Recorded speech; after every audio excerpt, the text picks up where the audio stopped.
Wow అండి! మీషోలో ఇంత మంచి స్టిచ్డ్ బ్లౌజెస్ ఉంటాయని నేను అస్సలు ఎక్స్పెక్ట్ చేయలేదండి. ఈ బ్లౌజ్ చూడండి ఒకసారి మీరు. సేమ్ మనం బయట బొటిక్లో స్టిచ్ చేసుకున్నట్టే ఉంది. అంత బాగుందండి లుక్ కానీ క్వాలిటీ కానీ. సో మనం బయట ఫ్యాబ్రిక్ తీసుకొని బొటిక్లో స్టిచ్ చేసుకోవడం వల్ల చాలా మనీ అనేది ఖర్చు అయిపోతుంటాయి. సో అలా కాకుండా మీషోలో తక్కువ బడ్జెట్లోనే ఈ బ్లౌజ్ అనేది మీరు పర్చేజ్ చేసుకోవచ్చండి. బ్లౌజెస్ అన్నీ అవైలబుల్గా ఉన్నాయండి. మీ సైజుని బట్టి మీరు హ్యాపీగా దీన్ని పర్చేస్ చేసుకోవచ్చు. చూడండి బ్లౌజ్ నెక్ కూడా బాగుంది. సో ప్రతిదీ కూడా నీట్ వర్క్ ఉందండి. స్లీవ్స్ కూడా షార్ట్ స్లీవ్స్ వచ్చాయి. ఇలా ఫ్రిల్స్ వచ్చాయండి. చాలా బాగుంది అసలు బ్లౌజ్ అయితే.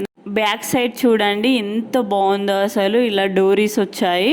బాటంలో కూడా చూడండి ఆ డిజైన్ అనేది ఎంత బాగుందో, థ్రెడ్ వర్క్ లాగా చాలా బాగుందండి. మనం సేమ్ బొటిక్లో డిజైన్ చేసి స్టిచ్ చేసుకున్న లాగానే వీళ్ళు రెడీమేడ్గా ఇంత మంచి బ్లౌజెస్. సో మనకు మీషోలో ఇంత మంచి అవైలబుల్గా ఉన్నాయండి. ప్రతి ఒక్కరు కూడా హ్యాపీగా పర్చేస్ చేసుకోండి. దీన్ని 100% కూడా గ్యారంటీ ఇవ్వగలను. ఇది మీరు అందరూ కూడా తీసుకోండి, హ్యాపీగా దీన్ని పర్చేస్ చేసుకోండి. ఈ బ్లౌజ్ కావాలనుకున్న వాళ్ళు నాకు కామెంట్ సెక్షన్లో లింక్ అయినా కామెంట్ చేయండి. నేను లింక్ అనేది మీకు షేర్ చేస్తాను. Thank you for watching.